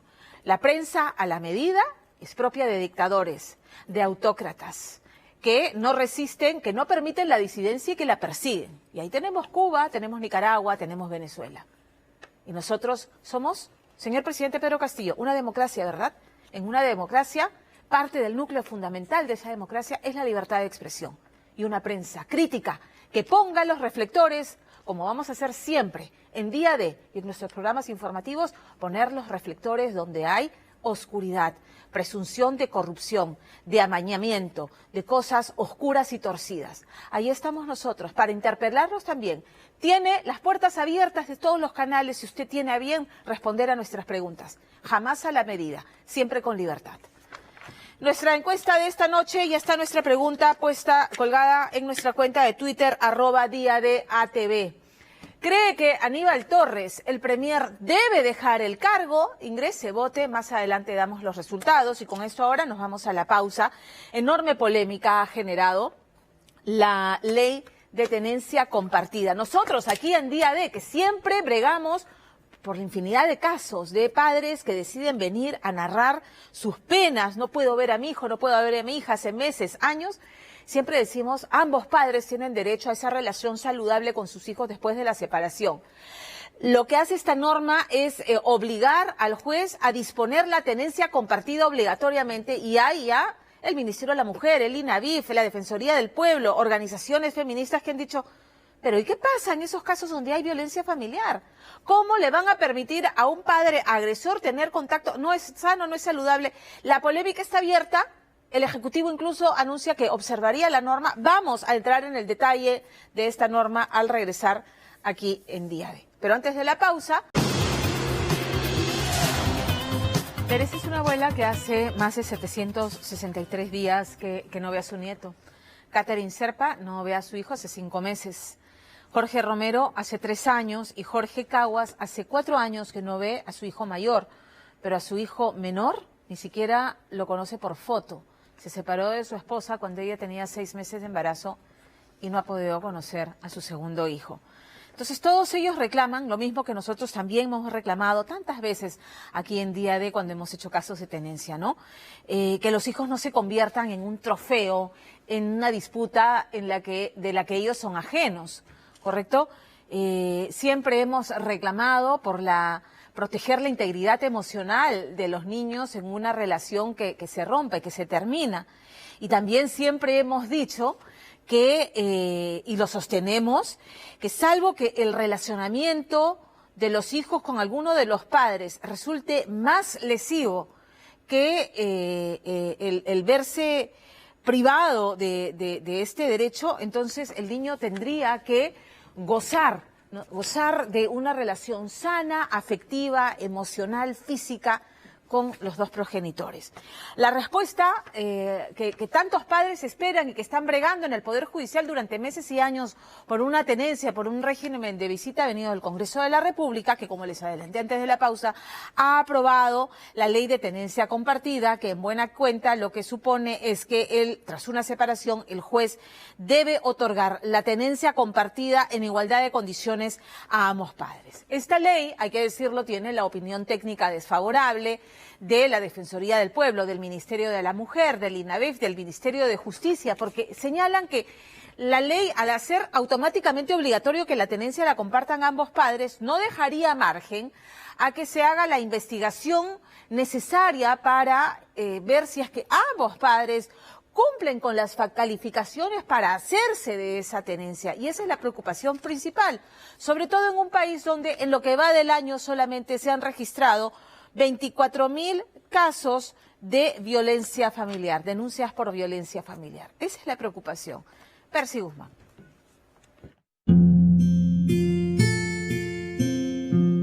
Ya tengo desde el 2019 una demanda de régimen de visitas. Estamos en 2022 y no es justo. No es justo para mis hijos realmente, ¿no? No puedo creer lo que me está pasando. Es una pesadilla. Una pesadilla de más de 5 años. Despierto pensando en ellos. ¿Qué estarán haciendo? ¿Qué habrá pasado? A mí me preocupa cómo mi hijo en el colegio, cuando le piden que dibujen a su familia, ¿yo estaré presente en ese dibujo? ¿Cómo entender el dolor de un padre que no conoce a su hijo? ¿Cómo comprender a una madre que teme que su pequeño esté expuesto a un supuesto agresor? ¿Cómo puede afectar emocionalmente esta situación en los niños quienes terminan en medio de una disputa filial, separados de uno de sus progenitores? Interrogantes que envuelven los pros y los contras de la nueva ley de tenencia compartida aprobada recientemente por el Congreso de la República. Yo creo que en algunos de los casos hay sesgos ideológicos porque ha habido un ataque reiterado y sistemático desde el momento que se conoció esta ley y ha habido un ataque sistemático de algún sector. Los jueces no tienen que tener como primera opción la tenencia compartida, sino que tienen que evaluar la situación de cada entorno familiar. Esta ley ha generado mucha controversia y polémica, por eso buscamos diferentes ángulos sobre juicios de tenencia, donde los familiares directos como los abuelos terminan siendo muy afectados por no poder ver a sus nietos, como el caso de la señora María Teresa Bueno, quien espera poder volver a jugar muy pronto con su engreído en casa. Tengo fe, mucha fe, y sé que Dios nos lo va a devolver, y pronto para poder abrazarlo, decirle lo mucho que lo amamos y todo lo que hemos hecho y luchado. Yo estoy en esta asociación apoyando por mi nieto y por muchos hijos más de otros papás que están sufriendo, pero por favor, ayúdennos, apóyennos, porque esto no es justo que yo no sepa nada de mi nieto. La señora Teresa es activista integrante de la asociación Oye Papá, Oye Mamá. Además, ha participado en la mesa de trabajo junto a los asesores de la congresista Patricia Juárez para la elaboración del proyecto de ley de tenencia compartida. Esta abuela asegura que estas normas evitarán menos hijos rehenes sin poder ver a sus seres queridos en medio de un largo proceso judicial. Yo apuesto más a la tenencia compartida que esperar que terminen los procesos en el Poder Judicial. Mire, salió más rápido la ley que los procesos que venimos 2 años luchando. Por eso, ¿y esta ley cuánto nos va a ayudar a ustedes? ¿Cuánto cambiaría la situación, por ejemplo? En ver más pronto a mi nieto. O sea, dependiendo de los jueces y Poder Judicial, pues estamos otra vez en manos del Poder Judicial. Al otro lado de la vereda está Catherine Serpa, una joven madre de familia quien pertenece al colectivo Frente de Lucha Materna. Hace una semana, en un reportaje para este programa, ella reveló que desde hace 5 meses abruptamente dejó de ver a su hijo y por eso denunció a su ex esposo por los delitos de sustracción de menor y violencia familiar. Sin no poder saber nada de su menor, esta activista argumenta que no está de acuerdo con la ley de tenencia compartida porque en muchos casos expone a los niños con su presunto agresor. Estoy de acuerdo que ambos padres sean activos en la crianza y responsabilidades del menor, pero lo que no estoy de acuerdo es en que se imponga este tipo de ley cuando cada caso debe ser tratado de forma diferente, porque vuelvo a repetir, el mayor índice de separación en los hogares es por violencia y primero se tiene que tipificar o ver o evaluar quién es el padre más apto para que pueda tener al cuidado a su hijo. ¿Y en tu caso te favorece o no? Bueno, en mi caso no me favorece definitivamente. Yo de por sí tenía la tenencia, él un régimen de visitas, sin embargo fui bastante flexible con ello, pero hoy por hoy, que ahora él tiene a mi hijo y ha cometido estos delitos o presuntos delitos en agravio de él, pues definitivamente acá se está incurriendo en un hecho de violencia que por sobre todas las cosas vulnera a mi hijo y sus derechos. Quien también reclama por los derechos fundamentales de su hijita es Jorge Romero. Este padre no ve a su princesa desde hace 3 años. Yo le extraño a mi hija porque yo le hacía sus moñitos, le ponía sus colitas, sus 2 cachitos le hacía. Extraño peinarla, adornarla, su cabello, ¿no? Con todo esto. Eso es lo que extraño. Como papá, estoy impedido, ¿no? A desarrollar y tener un vínculo de amor y de protección a mi hija. Y eso me siento muy mal. A pesar del profundo dolor, este padre de familia hace de tripas corazón para darse fuerzas y no derrumbarse. Su esperanza para poder ver a su hijita feliz junto a sus progenitores está depositada en la ley de tenencia compartida. La tenencia compartida es una ley, ¿no? que beneficia a los niños, no mucho a los padres, sino a los niños. Es un derecho del niño en vivir en familia, en armonía con los 2 padres, con la madre y papá y el hijo. Es un derecho primordial y un amor, mucho amor para ambos, para los 3. Hijo, yo te amo mucho, mamá, y siempre estás en mi corazón, en mi pensamiento siempre estás. Y como papá seguiré luchando, hijo. Te amo mucho, me siento mal. Bueno, sí.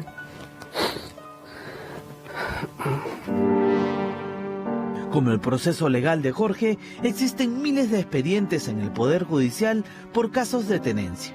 Increíbles historias como la de Jorge Caguas. Él tiene 2 hijos. Al mayor no lo ve hace 4 años y al menor nunca lo conoció ni por foto, ya que cuando se separó de la madre y sus pequeños, ella estaba embarazada de 6 meses y su hijo mayor recién iba a cumplir su primer añito. Y este es un recuerdo para que cuando ellos lo tengan, vean pues que el tiempo que se ha perdido en algún momento lo vamos a recuperar abrazándonos nada más, ¿no? No puedo creer lo que me está pasando, es una pesadilla. una pesadilla de más de 5 años. Despierto pensando en ellos, qué estarán haciendo, qué habrá pasado. No son capaces de llamarme, de decirme, su hijo está bien, su hijo tiene esto, está en el colegio. A mí me preocupa cómo mi hijo en el colegio, cuando le piden que dibujen a su familia, yo estaré presente en ese dibujo.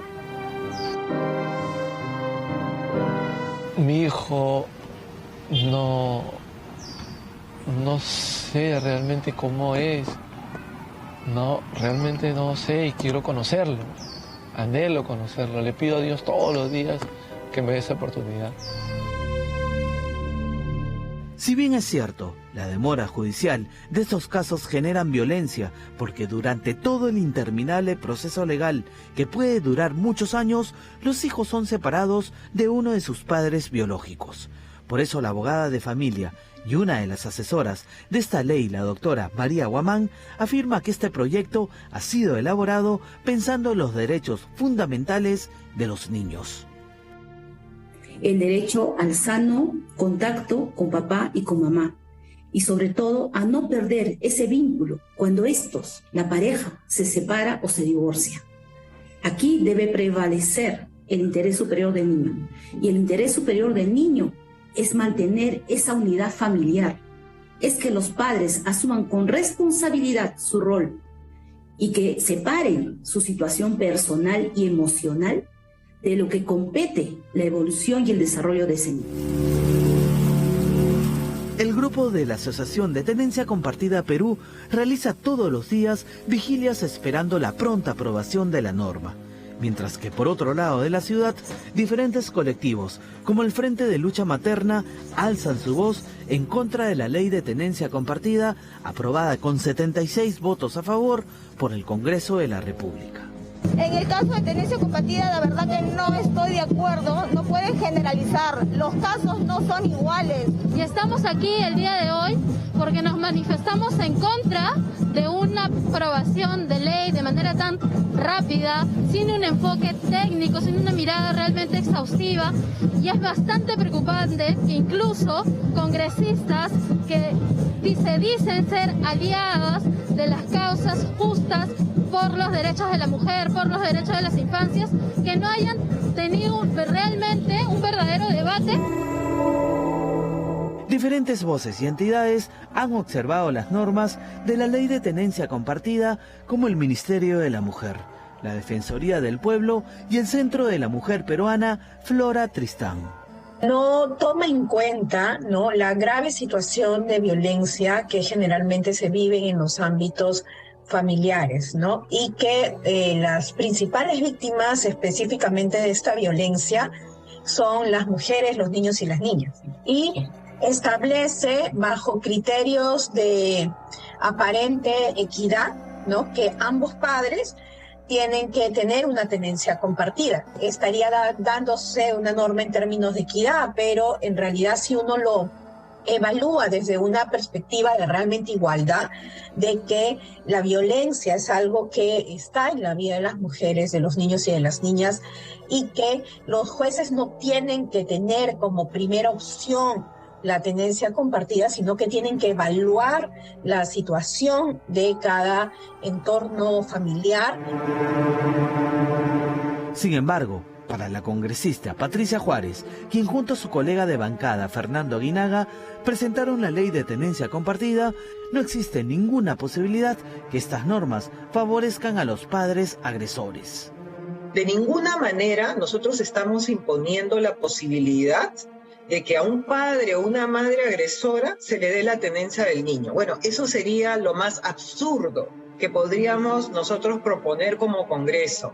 Lo que se quiere es que ante casos o situaciones en que, vuelvo a repetir, se utilice al niño como una especie de coacción, entonces en esos casos el juez evalúe caso por caso.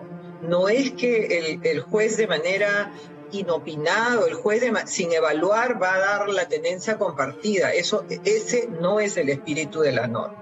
Yo no tengo problema en reunirme con cualquiera de las instituciones, con el Ministerio de la Mujer, con quien considere que existe un efecto contrario en la norma del que nosotros queremos proponer.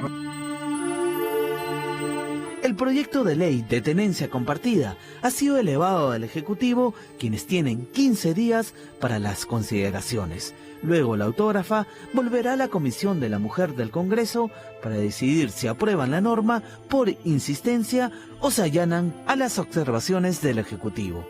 Sin duda, una ley que, si bien es cierto, favorece la integridad emocional del niño, todavía existen algunos vacíos legales para que pueda estar vigente y lograr el equilibrio sano para estas familias que, a pesar de estar separadas, buscan mediante la justicia lo mejor para sus hijos.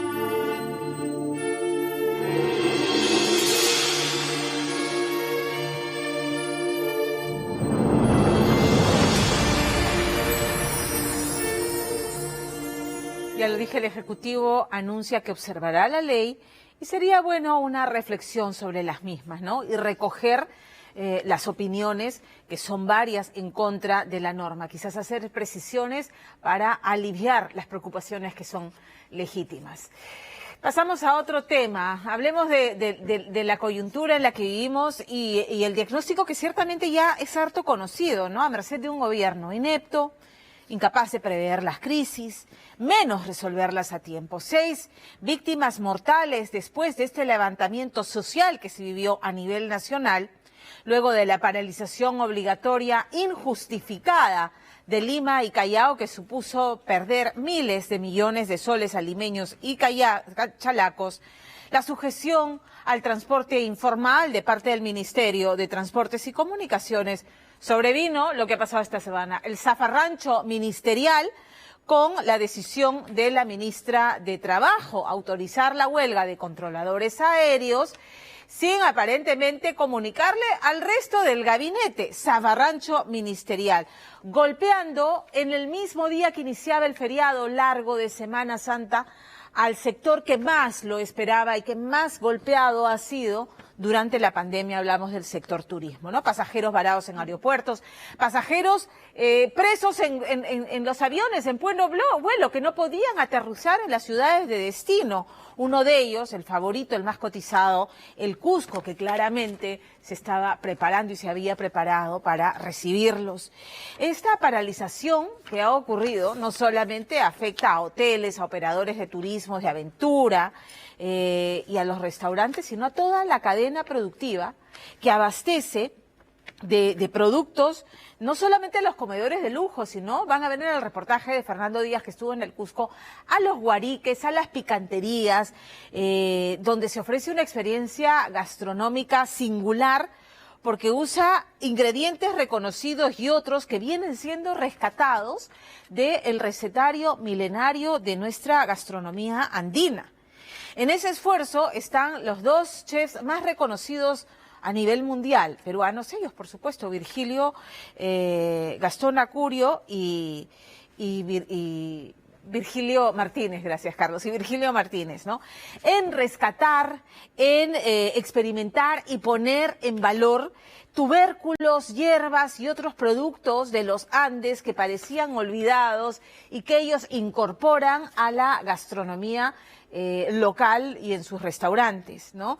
Y para convertir esta experiencia de ir y sentarse en una picantería, en un restaurante de 5 tenedores, que sea una experiencia absolutamente inolvidable. Lamentablemente, pues, esos esfuerzos se ven empantanados por un gobierno que parece enemigo del emprendimiento, enemigo de estos esfuerzos y en suma enemigo del pueblo al que tantas veces manosea y nombra y del que incluso reclama su apoyo. Fernando Díaz.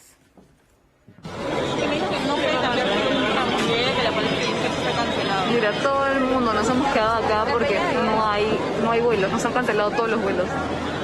Yo de poder tener 22 reservas, baja la mitad, ¿no? 10 personas se bajan, ¿no? 10 personas mandan un correo que dicen que no pisan Perú. Así de fácil, ¿eh? Ojo, no vienen a Perú, ¿no? Están a otro lugar.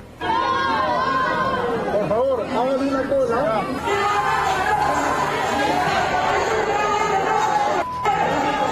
Estamos más bien preocupados de cómo se va a hacer con todo esto del gobierno. A los artesanos no tenemos apoyo más que todo.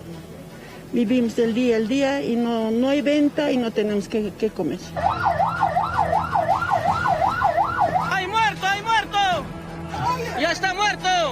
Lo mataron, hay 2 muertos. Son más de las 12 y doña Berta está con la olla llena todavía, no ha vendido lo que esperaba. La clientela de las cocinas populares cusqueñas ha bajado. Sí, bastante ha bajado la venta.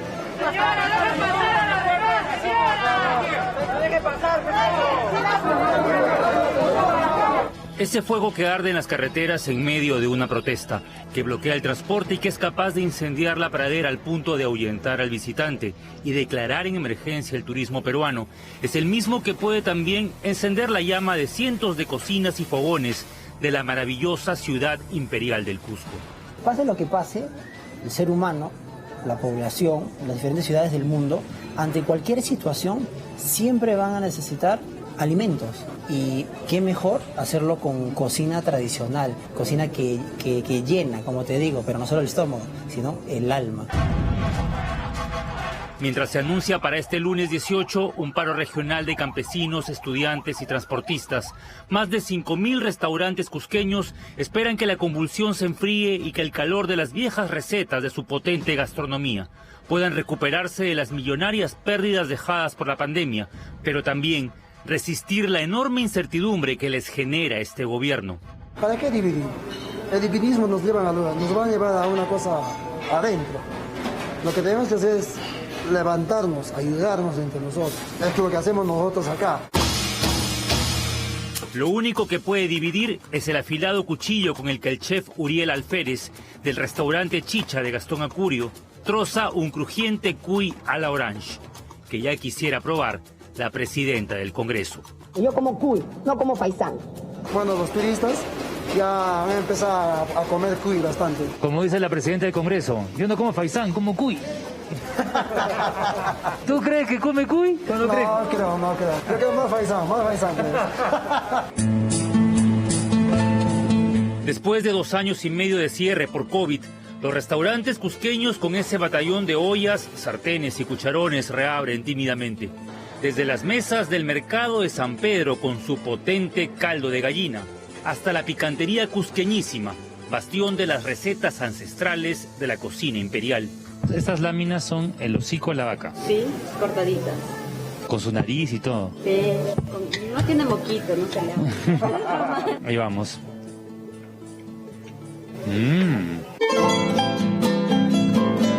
De tener 200 reservas en un día, los restaurantes gourmet del Cusco pasaron a la mínima expresión, con 20 y hasta 10 clientes diarios. Todos sabemos que hay un turismo gastronómico.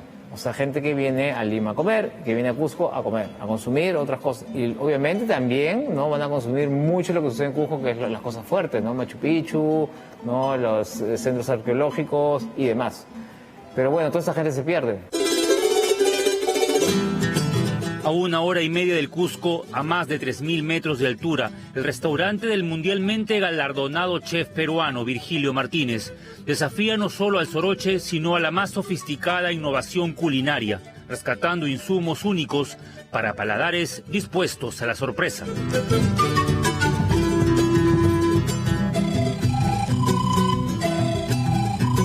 Todos son productos locales, se enfocan en ecosistemas de solo Cusco. Vamos a encontrar ecosistemas como el valle, ceja de selva, la serranía esteparia, la puna, o microclimas, por ejemplo, como los lagos. Acá un pan de coca que está relleno de habas y ocas, este tubérculo, se acompañan con una mantequilla de saúco. Una paralización como la que hicieron el jueves los operadores aéreos, con 40 vuelos cancelados y 8.000 pasajeros varados, afectó no solo a hoteles, agencias de viaje, guías turísticos o restaurantes, sino también a toda la cadena productiva que vive de lo que deja el visitante. Cancelan su vuelo, cancelan su viaje y acá más que todo el Cusco es más visto con turismo, entonces cuando hay esas cosas no llegan los turismos, no hay como debe ser acá. Pese a todo, el Cusco se va reactivando lentamente, con un turista que antes de decidir venir al Perú, revisa primero las noticias que hay en internet. Sí, habíamos visto así de la situación. Ya teníamos el viaje planeado hacía mucho tiempo. No les voy a mentir que me dio un poco también de, no sé, un poco de miedo de venir en esas épocas, pero todo salió bien. Por Semana Santa, las calles del centro volvieron a recibir a los extranjeros, desde los habituales mochileros con bajos presupuestos hasta los grupos que pagan tours completos con boletos en tren y entradas a las ruinas. Viajeros decididos a llevarse al Cusco también en el paladar. El costillar, necesito también los chicharrones. ¿Costillar? Estos son chicharrones, ¿no? Chicharrón de cerdo cusqueño y este es un chupe de setas. Pero increíblemente, y para felicidad nuestra, hay gente, hay público, comensal, clientes que no se llenan y piden, y eso es buenazo. Ofrecer potajes en plato hondo y porciones generosas es la vocación del chef José Luján, quien después de trabajar en el Perú y en el extranjero, echó raíces en Cusco, donde conoció a su esposa Diana y juntos hurgaron en los recetarios de la abuela. Conjuntamente con mi esposa hemos estudiado la cocina cusqueña durante 11 años y durante todo ese tiempo hemos encontrado 500 recetas. Esas 500 recetas las hemos ordenado aquí a través de diferentes tipos de plato, agrupándolos por técnica, por sabores, por tipos de carne o incluso por zonas y hasta por fiestas. En la picantería cusqueñísima está la entrañable sazón casera, pero también la investigación histórica de las preparaciones y en su laboratorio el uso de charquis, chalonas y hueveras deshidratadas. Es la huevera disecada. Es la huevera, son las ovas secas, mucho sabor. ¿Y te sirve como condimento? Sí, lo pones y potencia cualquier plato que lo tenga. El comensal recibe en la mesa pacientes guisos a baja temperatura, asados de cola de buey, uchucutas hechas no en licuadora, sino en batán, o un rocoto relleno de setas. Eso sí, no falta la deliciosa chicha como acompañante. Vemos que hay platos con menudencias, cosas que las mamás se ingeniaban, ¿no? Ellas no desperdiciaban nada, ellas como que lo transformaban y era un delicioso plato, que al final no sabías de qué era, pero te lo comías, ¿no? El Cusco es cosmopolita y nuestra cocina se reinventa en restaurantes con propósito, como el Chicha del conocido Gastón Acurio. Nuestro objetivo está firme en ayudar al productor local. Traemos y hacemos el esfuerzo de ayudar al crecimiento de estos productores que no se animaban a vender sus productos, pero hoy en día lo hacen. Tenemos quesos traídos de Canas, una productora que ha crecido con nosotros, al igual que los proveedores de trucha, cordero, cuy. Entonces hay una alianza entre proveedores y nosotros. Trucha traída de Acomayo, limón salido de Quillabamba, sal, pimienta, rocoto molido, camote, canchita serrana y choclito. Listo, un ceviche de trucha hecho con cariño por este chef cusqueño que estuvo 2 años de para. El Perú no puede parar. ¿Para qué? ¿Por qué? Somos una potencia en gastronomía, tenemos en el mar, tenemos una rica selva, una rica sierra, tenemos todo. El peruano es trabajador, innovador.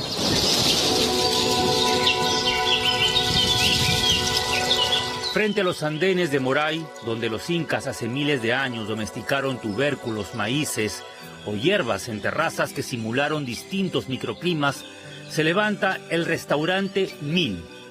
Cocina de altura, en una experiencia sensorial única, con toda la genialidad del chef Virgilio Martínez y su gran equipo. Que tengas una experiencia que vaya más allá de lo que te puede dar un restaurante. Y eso es importante saberlo, porque no vas a un restaurante convencional, está claro, ¿no? Y para eso lo hicimos, ¿no? En la carta de 1000 no hay comida casera, sino una clase maestra de historia y biodiversidad, ingredientes que no se encuentran en los mercados, pero que crecen a más de 3.000 metros de altura. Más o menos estamos ubicados entre los 3.000 a 3.500 metros sobre el nivel del mar. Y vamos a encontrar la alpaca, que está guisada, cocinada a baja temperatura por 24 horas, cubierto con variedades de granos, acompañado de una ensalada de multigranos, diría yo. El restaurante es autosostenible. Sus clientes son básicamente extranjeros dispuestos a pasar 4 horas aprendiendo sobre la producción de papas nativas, choclos, quinoas o habas que se cultivan en el propio huerto del restaurante. 6 variedades de habas que en Lima seguramente no las conocemos. De repente no, pero sí tenemos variedades. Acá tenemos, por ejemplo, cultivos de quinoa. Esto lo recolectamos de la provincia de Chumbivilcas, casi al igual que en Lava tenemos 6 variedades. Pero aquí en la quinoa es un poco más notoria las variedades. ¿Por qué? Porque nos podemos dar cuenta que acá hay variedades que tienen inflorescencia blanca. pero también tenemos quinoa que tiene inflorescencia color morada. Acá tenemos también quinoa que tiene inflorescencia ya también color verde. Entonces aquí vamos a encontrar una crema elaborada con el choclo gigante y sus mismos granos quemados en la parte de arriba. Y lo que recomendamos es que lo acompañen con queso fresco, sellado, y también estos crujientes que lo hemos hecho con piscolunto, tenemos chulpi y teresa. En el laboratorio Mater, que está dentro del restaurante, biólogos e ingenieros forestales investigan productos que crecen en lo más alto y que son comestibles. Lo que nosotros buscamos y queremos es llegar al nivel con mayor detalle para poder levantar y tener toda esta información y al final poder crear a partir de todo esto, ¿no? Y no solo utilizar un ingrediente, un insumo como tal y frío en un plato de comida, sino entenderlo en toda su magnitud y poder de alguna manera transmitir e informar esto, ¿no? Visibilizar a fin de cuentas. Con toda esta información científica, el chef Martínez crea una receta innovadora. Es el caso de la flor colle, con la que preparan una gelatina de hielo con muña y espuma de yacón. Simplemente deliciosa. No, ya vas a poder ver que es como que te va a limpiar Esto el verde paladar. es un hielo. Parecía una raspadilla, ¿no? Simplemente son hierbas que están infusionadas con agua y te dan un sabor súper intenso, ¿no? Y lo interesante de todo esto es que son productos que tenemos todas a la mano, ¿no? De cada restaurante dependen decenas de familias que se ven ahora perjudicadas cada vez que el Cusco para. El alza de precios alcanza también a las cocinas populares que están en el mercado. Antes comprábamos, digamos, un saco de zanahoria en 75, 80 soles. Ahora lo estamos comprando con 260. El precio de la gallina también antes estaba en 8 soles. Ahora está en 12 soles. Lima no es el centro de Perú. El Cusco, tenemos todos los departamentos, tenemos los 24 departamentos que también debe de preocuparse no solamente el presidente, sino también el Congreso. La industria sin chimeneas, como se llama también al turismo, es un mercado altamente sensible. La protesta popular seguirá siendo derecho mientras la violencia no destruya patrimonios ni espante a quienes visitan nuestra casa.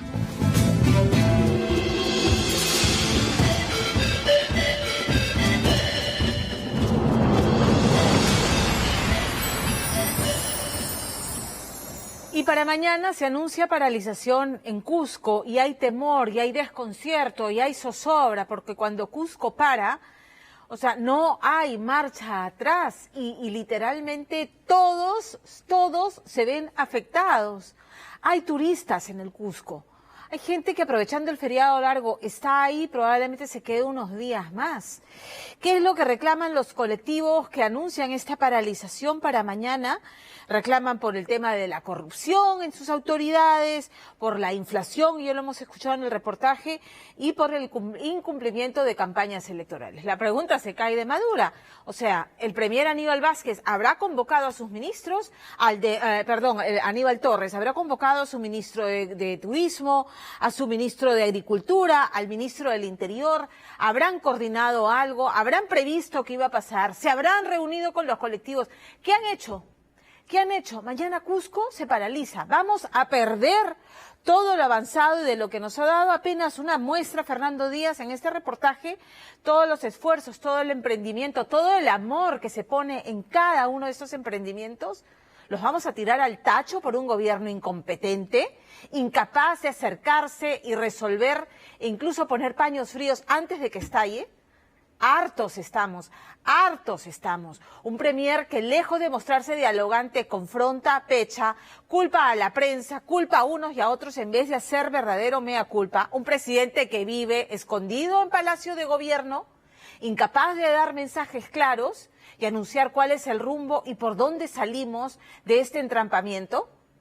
No dejemos de mirar al Congreso de la República, que también tiene representantes regionales, que no sean niños obedientes y solamente obedezcan a sus agendas particulares, que son bien miserables porque es proteger su cuota de poder, que atiendan a las necesidades de sus regiones y que no pasan por voto por obras, sino por representar este descontento que se embalsa y que empieza a manifestarse de otro tipo de formas, con violencia, con bloqueos, vulnerando los derechos de los demás, a hacer libre empresa, a circular, a vivir con tranquilidad y en un país predecible. Eso no hay hoy día. Ni nos representa el Congreso, y menos el presidente y sus ministros. ¿Qué hacemos? ¿Qué hacemos? Presidente, gobierne.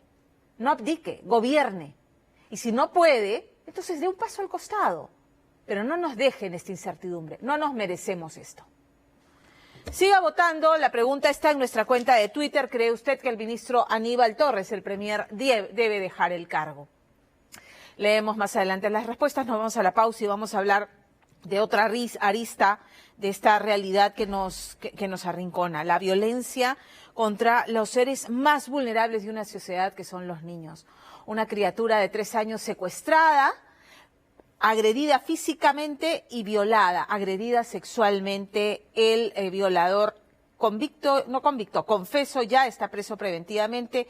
Y vamos a hablar de un tema que va más allá de este caso particular que nos indigna a todos en Chiclayo. Una realidad que nos estalla a diario y que no estamos viendo en todo.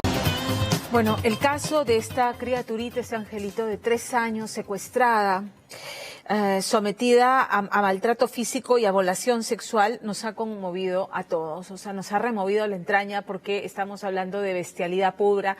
Estas son las imágenes en las que Juan Antonio Enríquez García, de 48 años, la secuestra en la calle, se la lleva, y luego esta criaturita es encontrada en su vivienda en condiciones francamente indescriptibles, inenarrables. Este sujeto ya está preso preventivamente en el penal de Pixi, con prisión preventiva, y en lo que dura el proceso, que debería terminar con cadena perpetua para él, que es lo que se reclama. Hay quienes dicen que debiera aplicarse la pena de muerte. No lo contempla nuestra legislación, de eso hemos hablado largamente. El Ejecutivo propondría la castración química, pero estamos siendo siempre reactivos con justicia a esto que nos conmueve tanto. Pero vamos, que esta es una realidad que ocurre a diario, porque las cifras están ahí para señalarnos que este caso llegó a la prensa y llegó al Ministerio Público y a un Poder Judicial que va a condenar. Pero tomen en cuenta que en el Perú el segundo delito más frecuente después de robo agravado es la violación de menores de edad. En la población penal peruana, el segundo delito por el que hay más personas presas es violación de menores de edad. Y este delito, lejos de disminuir durante la pandemia, los años de confinamiento, es el único delito que se incrementó, lo que nos habla de niños que están en absoluta indefensión, incluso dentro de sus casas, porque las más de las veces el agresor sexual es alguien del entorno cercano de las criaturas. Diariamente se violan en el Perú a 15 niños, diariamente, eso ocurre a diario.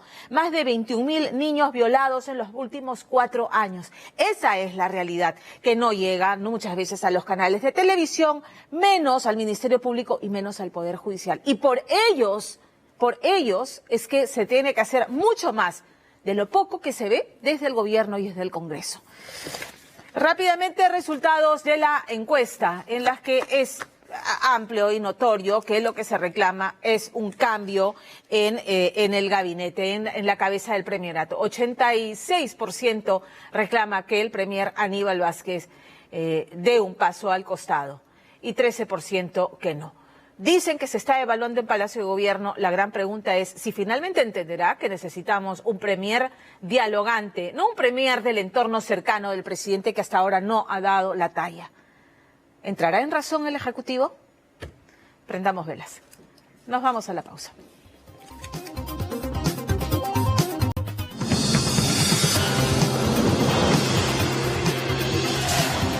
Bueno, antes de despedirme, darle la bienvenida a Drusila Celieri, que regresa a su espacio, a la edición central de ATV Noticias. Yo estuve ahí prestadita un poquito menos de 6 meses cubriéndola. Hay gente que se asustó y me dijo, ¿cómo te estás despidiendo de ATV? No, aquí estamos, en Día D, siempre, todos los domingos y de lunes a viernes, en Contacto. Drusila regresa mañana a partir de las 11 de la noche en la edición central de ATV Noticias. Bienvenida, Dru. Y esto fue todo por hoy aquí en Día D. Gracias por acompañarnos hasta el próximo domingo, 9:55 de la noche. Chau.